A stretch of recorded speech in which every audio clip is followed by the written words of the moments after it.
A 35-year-old Mason man had the worst case scenario heart attack. In short, he was destined to die. But he lives to tell his story tonight because he had the best case scenario in terms of help from start to finish. And Not on Your Side's Julie O'Neill joins us with his amazing story. Well, I'm going to give you a quick science lesson. As you look at this man's arteries, what you don't see is the one known as the widowmaker, because this man's widowmaker was 100% blocked. Lucky for him, the right people were in the right place at the right time, or his wife would be a widow tonight. At this point, you weren't doing so great. 35-year-old Trevor Presgrave, a UC math professor, now lives to learn how his life was saved. Dr. Jonathan Rapp, the last line of help in a cath lab like this one.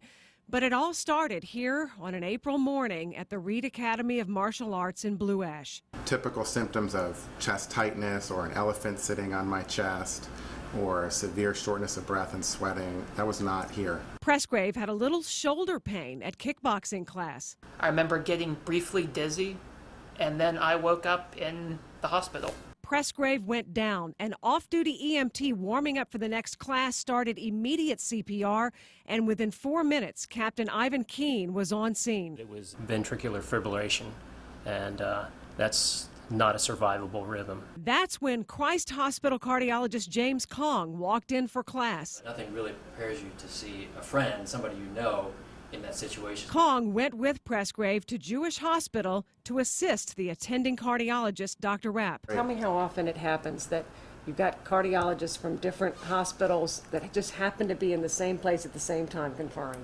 Never.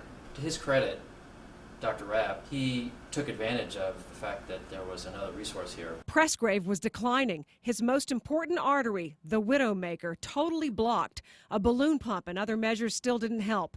Then a third cardiologist making rounds comes in, and the three make a risky call to put in a larger pump. And he very quickly got better. There would be no widow this time.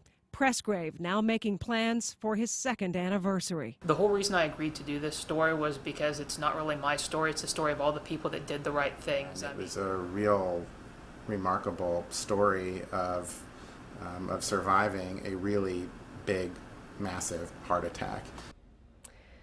So here's the takeaway. These doctors say that immediate CPR gave Presgrave a shot. In Cincinnati last year, they tell me heart patients survived 40% of the time if a witness was willing and able to immediately give CPR.